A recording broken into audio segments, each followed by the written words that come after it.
আর আনসারী সাহেবের ওয়াজের পরে আর কেউ কিছু বললে লোকেরও ভালো লাগে না, আর বলার কোনো চান্স তো সুযোগও থাকে না। কারণ যদি কেউ মিঠা শরবত পান করে, জমজম পান করার পরে সাধারণ পানি আর মুখে দিলে আর কি থাকে না, মজা থাকে না। সুতরাং আনসারী সাহেবের বয়ানের পরে আমি কিছু বলার অপেক্ষা রাখি না, শুধু হুকুম পালনার্থে আপনাদের সম্মুখে মাইকটা নিয়েছি। যেহেতু নামাজের আগে আপনারা শুনেছেন বয়ানের প্রথমে আমাদের ডাক্তার সাহেব, আজকের সভাপতি সাহেব অ্যানাউন্স করেছেন যে এই মদিনা মসজিদ এবং বাইতুল মুকাররমের যৌথ উদ্যোগে আজকের প্রোগ্রামটা হয়েছে। বাইতুল মুকাররম মসজিদ নতুনভাবে নির্মাণ হবে, যেটা মাটির থেকে ভিত্তিপ্রস্তর হয়ে নতুন একটি মসজিদ নির্মাণ করা হবে। বলেন আলহামদুলিল্লাহ। এই জমিনে আনসারী সাহেবের বয়ানের মাধ্যমে এটা শুনছেন যে আপনি আসেন নাই, আল্লাহ রাব্বুল আলামিন আপনাকে এনেছেন। আর আল্লাহ রাব্বুল আলামিন আপনাকে আমাকে চয়েস করেছেন এই কাজের জন্য। আমি মনে করি যে জমিন আল্লাহ রাব্বুল আলামিনের দরবারে এই আবদারটুকুনি করেছিল যে আল্লাহ, আমার উপর দিয়ে কত মানুষ হাঁটাফেরা করে, কিন্তু আপনার কোন মায়ার বান্দা, আপনার কোন ওয়ালি, আপনাকে এক এবং ওয়াহদানিয়তের সাক্ষী দেনেওয়ালা কোনো মানুষ আমার জমিন উপর দিয়ে হাঁটে না। হয়তো আল্লাহর দরবারে আবদার করেছিল যে এরকম কোন মানুষের অবস্থান বা জমিনের উপরে আপনাকে সিজদা দেনেওয়ালা এরকম লোক এই এলাকায় তৈরি করে দাও। আল্লাহ রাব্বুল আলামিন ওই জমিনের আবদারের কারণে এই জায়গাকে মসজিদ বলে কবুল করেছেন এবং এখানে মসজিদ বানানোর জন্য আল্লাহ আপনাকে চয়েস করেছেন। বলেন আলহামদুলিল্লাহ। এটা সদর কত বড় ভাগ্য যে এক জমিনে আল্লাহকে সিজদা করবেন আর আল্লাহর ঘর তৈরি করবেন। আল্লাহর ঘর তৈরি করা, মসজিদ বানানো, এটা সাধারণ কোনো জাব না, অনেক বড় মূল্যবান কাজ, যে কাজগুলি আল্লাহ রাব্বুল আলামিন নবীদের মাধ্যমে করেছে। আল্লাহর ঘর, ইবাদতের ঘর নির্মাণের জন্য আল্লাহ রাব্বুল আলামিন আদম আলাইহিস সালাতু ওয়াস সালামকে চয়েস করেছে।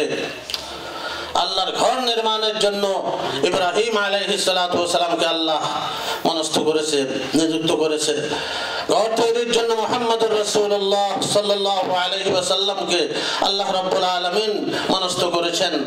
এই যে আল্লাহর ঘর তৈরির জন্য নবী রাসূলদেরকে আল্লাহ সাব্যস্ত করেন, এখানে শেষ যুগে এসে আল্লাহ রাব্বুল আলামিন এই নিয়ামত উম্মতে মুহাম্মাদীকে দান করেছেন যে নবী মুহাম্মদুর রাসূলুল্লাহ সাল্লাল্লাহু আলাইহি ওয়াসাল্লামের পরে যেহেতু পৃথিবীর জমিনে আর কোন নবী আসবেন না, সুতরাং নবীওয়ালা কাজগুলি নবীর উম্মতেরাই করবেন। কি বলেন, ঠিক কিনা?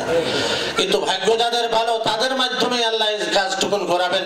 সুতরাং সময় খুব কম, আমি অন্যদিকে কথা না লম্বা করে জাস্ট একটা আবদার আমি ডাক্তার সাহেবের কাছ থেকে শুনেছি যে মসজিদ যে তৈরি হবে এর মধ্যে অনেক টাকার প্রয়োজন, $মিলিয়ন প্রয়োজন আছে, কিন্তু সব একজনের মাধ্যমে হয় না। আল্লাহ রাব্বুল আলামিন যদি কবুল করে নেয়, ঘরটি পূর্ণ হয়ে যাবে। কার পয়সা এখানে লাগবে এটা একমাত্র আল্লাহ রাব্বুল আলামিন জানেন।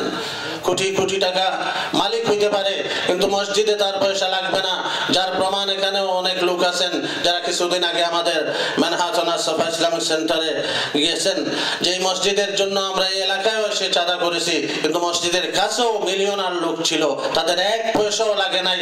মসজিদ $2.5 মিলিয়ন খরচ করে আমরা পূর্ণ করেছি। বলেন আলহামদুলিল্লাহ। যেখানে এই এলাকার থেকেও পয়সা গিয়েছে, অনেক মুসল্লি এখানে আমার সম্মুখে এখানে আছেন। তো মসজিদ যাদের মাধ্যমে আল্লাহর ইচ্ছা, তাদের মাধ্যমে আল্লাহর ঘরটা পূর্ণ হয়ে যাবে।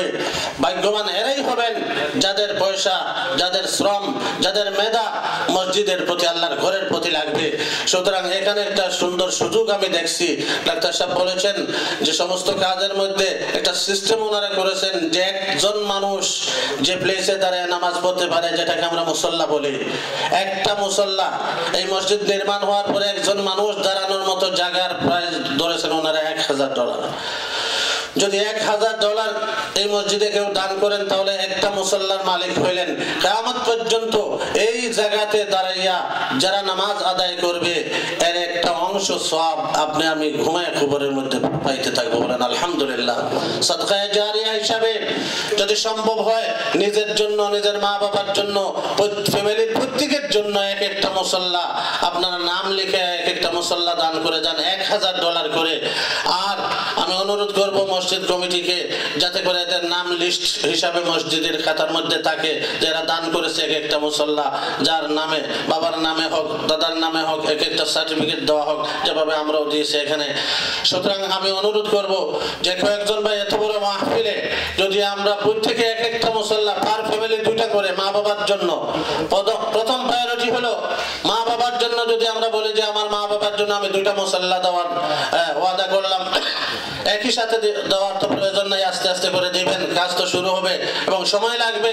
যেভাবে আপনার সুযোগ হবে এই সুযোগ মতো আদায় করবেন, কিন্তু আপনি ওয়াদা করতে পারেন যে আমি আমার মা, আমার বাবার নামে 2টা মুসল্লা দান করব, বা আমার নামে, আমার স্ত্রীর নামে, কমপক্ষে এক একটা ফ্যামিলিতে 2টা মুসল্লা করে। কোন ভাই যদি থাকেন, প্রথম একজন দ্বারা হিম্মত করে বলেন যে আমার ফ্যামিলি থেকে হয়তো আমার মা বাবা বা আমরা স্বামী স্ত্রী 2টা মুসল্লা দিতে পারবো।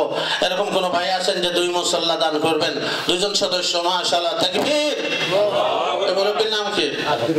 আব্দুর রহমান সাহেব 2টা মুসল্লা দান করবেন।